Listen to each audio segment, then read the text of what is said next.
gabi sa mga kasamahan ko sa PDP Laban at sa ABP Party List. Maayong gabi sa mga kasamahan ko sa Team Duterte. Maayong gabi, Pilipinas.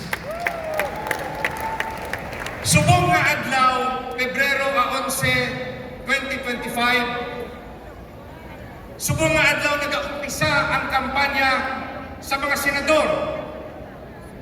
Kailangan po namin ng inyong boses, ng inyong tulong.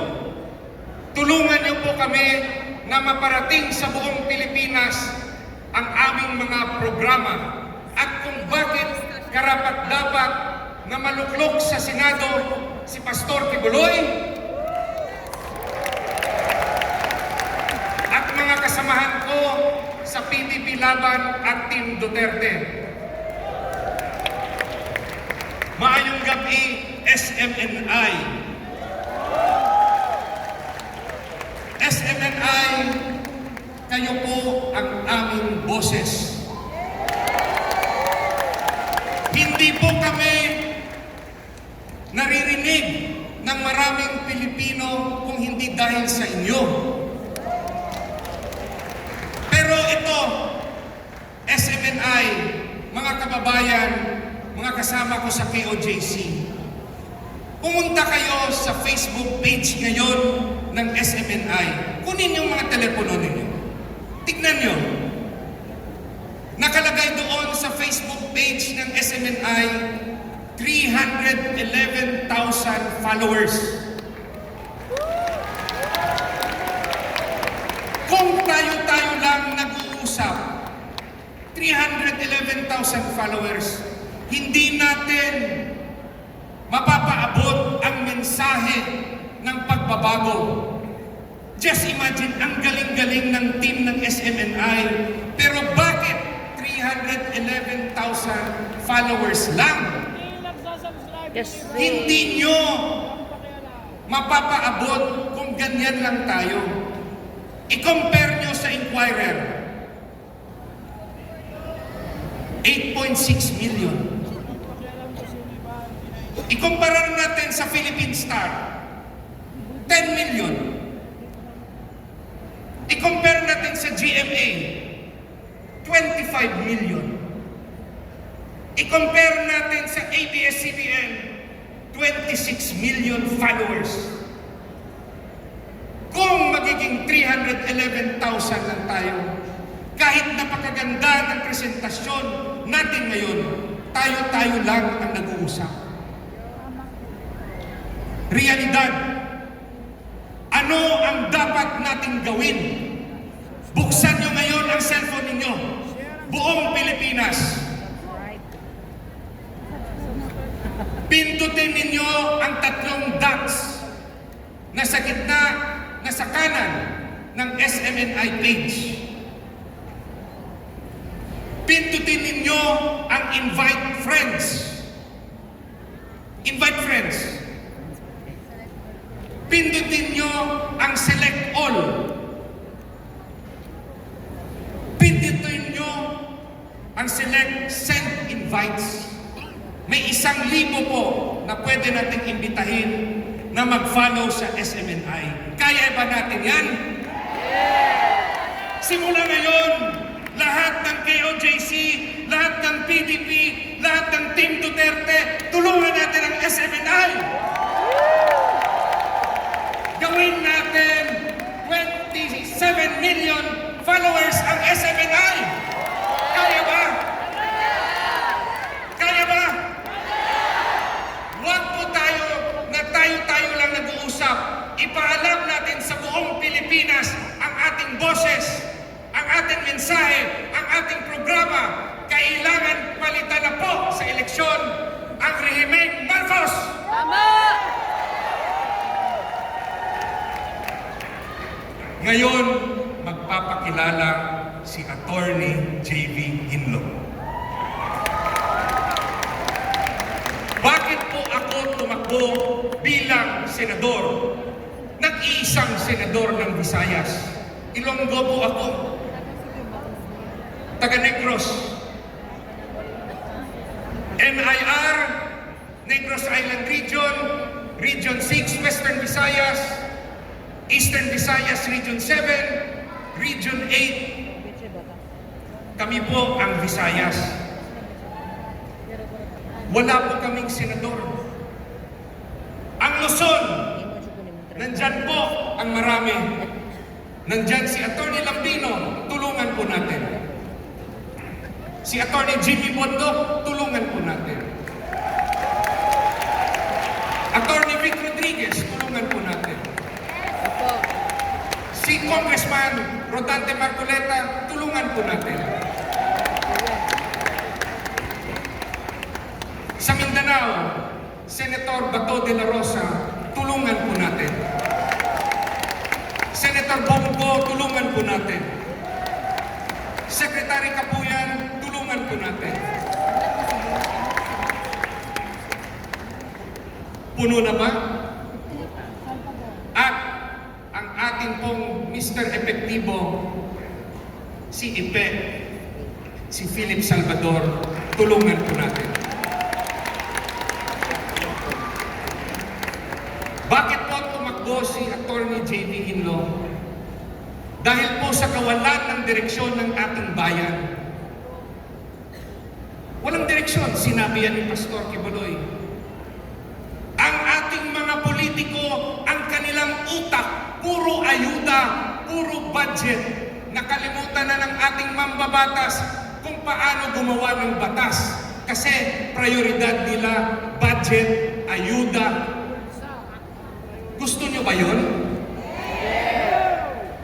Gusto nyo ba puro na lang kayo ayuda? Gusto nyo ba na lumilinya ang mga Pilipino? Parang pulubi na hihingi ng ayuda, nag-aantay sa mga politiko para mabigyan ng kukonting pera. Binabastos po tayo ng ating mga trapo, ng ating mga traditional politicians. Akala po nila nabibili ang Pilipino. Magpapabili ba ang KOJC sa mga trapo? No! Ano gusto nyo? Ayuda o programa? Programa! Ang programa ni Atty. Hinlo, ito po. Una, labanan ang korupsyon. Yes! Go, go! Kasama ko dyan si Atty. Jimmy Bondoc, si Vic Rodriguez at ang buong PDP Laban at pati si Pastor Kibuloy, lalabanan namin ang korupsyon. Ang panukala po ni Atty. Hinlo, dapat amyendahan ang Data Privacy Act at Bank Secrecy Law sa aplikasyon nito sa mga public officials. Kung wala kang tinatago, bakit ka matatakot? Tama! Bigyan kapangyarihan ng ombudsman na tignan ang bank accounts at mga ari-arian ng lahat ng politiko na iniimbestigahan na hindi kailangan ng court order. Gusto niyo ba yun? Yes! Pangalawa, labanan ang kahirapan. Maraming politiko nagsasabing gusto nilang labanan ng kahirapan. Ano yung kanilang solusyon? Ayuda. Ang solusyon nila, ayuda. Libre ganito, libre ganyan, lahat ililibre, pera ng bayan gagamitin. Attorney, ano ang dapat gawin? Ano ang solusyon na makapagbibigay ng permanenteng solusyon sa ating bansang Pilipinas? Ang solusyon ay ang pagpaparami ng trabaho. Tama po ba? Yes! Trabaho ang solusyon, hindi ayuda. Permanenteng solusyon ang ating hanapin. Attorney JV, ano ang dapat gawin sa pagpaparami ng trabaho? The Philippines has to industrialize. Industrialization. We have to manufacture our own weapons. We have to make our own machines. We have to take care of our own scientists, engineers, inventors. We have to produce our own technology and make our own medicines and vaccines. We have to put our factories, ang ating mga factories, pabrika, dapat nasa loob ng Pilipinas para maraming trabaho sa inyong maibibigay. Tama po ba o mali? Tama. Trabaho o ayuda? Trabaho.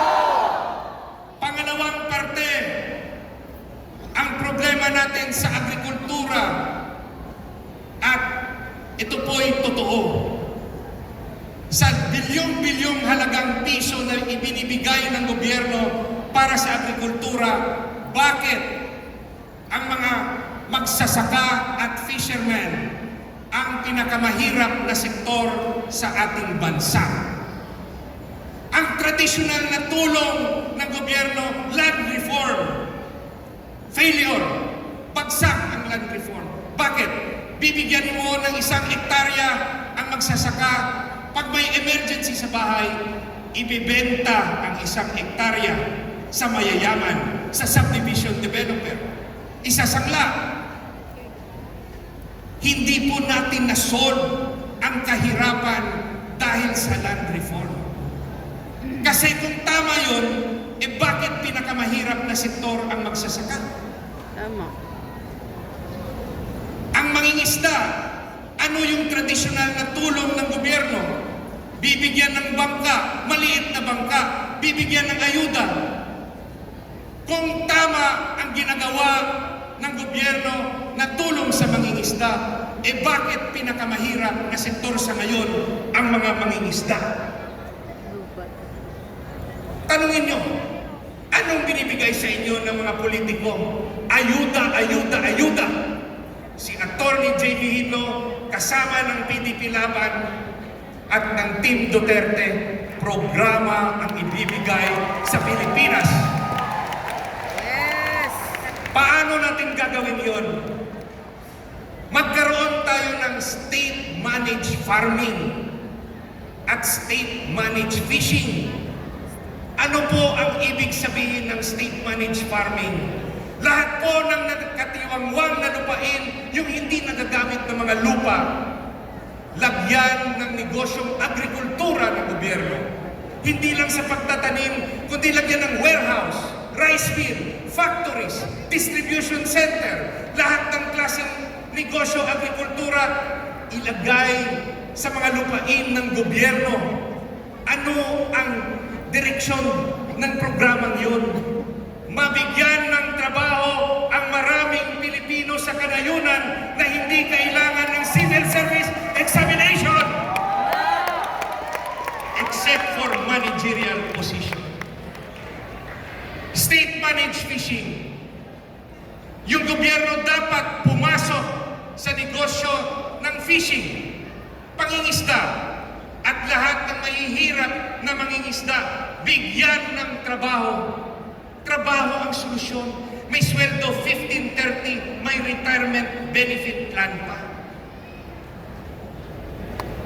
Ang panghuling programa na mayor ni Attorney Hinlo, reforma sa edukasyon. Anong dapat nating gawin sa edukasyon? Wala na pong values ang ating kabataan.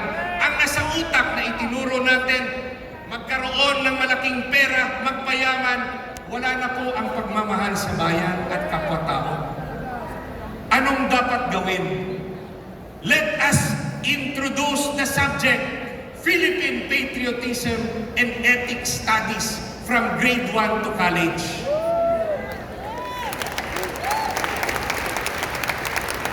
Anong mga topiko ang ilalagay natin from grade 1 to college?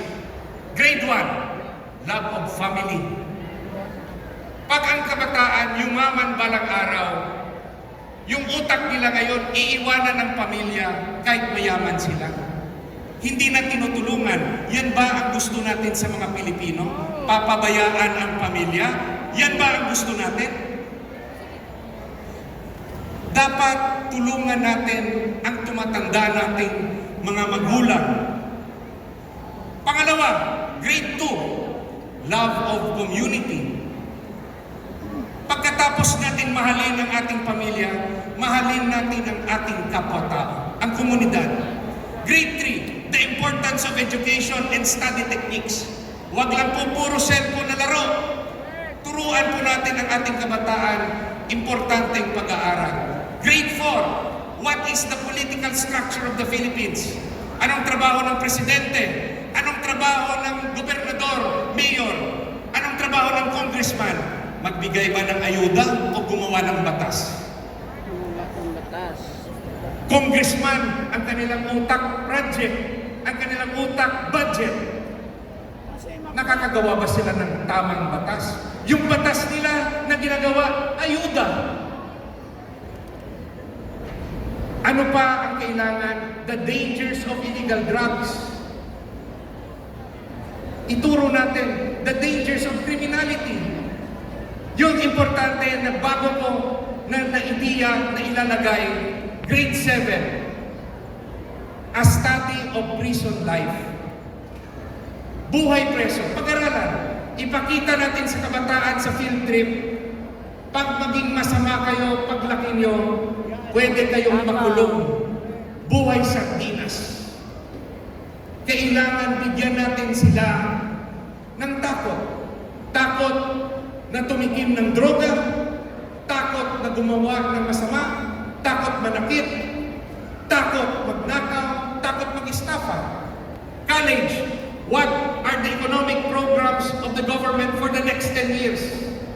As prepared by the NEDA. Second year, financial literacy. How to start a small business and how to file a business permit.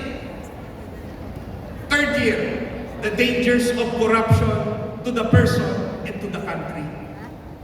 Last year, fourth year college, what is taxation?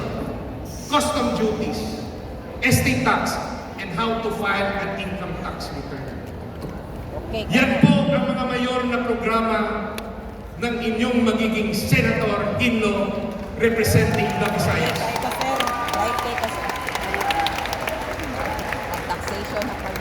Paramihin natin ang miyembro, followers ng SNI, para ang ating mensahe maririnig ng buong bansa. Meron pa akong ibang mga programa, bilisan ko lang ito. Programa na Philippine Dog and Cat Sanctuary Law. Yung mga stray dogs natin, stray cats, ilagay sa sanctuary at huwag patayin. Alagaan ng LGU ang ating mga stray dog and cats. Huwag patayin. Alagaan ng LGU. Gusto niyo ba yun? OFW Pension and Retirement Plan. Para sa OFW, nasa puso po kayo ni Atty. Ginlo at hingi po ako ng tulong unang-una kay Senator Jimmy Bondoc at kay Senator Raul Lambino. Senator Kapuyan, bigyan po natin ng programang retirement and pension plan ang ating OFWs. Bigyan rin natin ng programa ang ating street dwellers and street children. Bilyon-bilyon po ang pera ng DSWD. Bakit dito sa Maynila ang daming street children? Walang permanenteng solusyon ang gobyerno. PUV Modernization Program. Pababaan po ang taxes sa pag-angkat ng mga PUV vehicles para po mura ang bilihin para sa ating mga drivers, operators. Income tax reform. Kawawa po ang mga manggagawa, ang middle class kawawa. Napakalaki po ang kanilang binabayaran sa income tax. Akin po ipapanukala sa tulong ng PDP Laban Senators na gawing straight taxation without deductibles, maximum 10% sa pinakamayayaman. Tama. Ang panghuli, reforma sa DPWH. Bakit ko nasabi yan? Sumasakit po ang aking loob pag nakikita ko po ang mga magagandang daan. Sinisira ng DPWH. Gusto niyo ba yun? Magandang daan, sinisira ng gobyerno para magkapera. Gusto niyo ba yun? Tigilan natin ang mga practice ng mga trapo. KOJC, mga kababayan kong Pilipino, PDP laban, labanan po natin ang mga trapo, baguhin natin si Mayo. Ang komposisyon ng Senado, ipanalo po natin ang ating mga party list na kaalyado ng Team Duterte. Preparasyon po yun sa 2028 presidential election. PDP Spring! Ulitin ko, kakampi niyo po ako, kakampi po ako ni Pastor Apollo Kibuloy.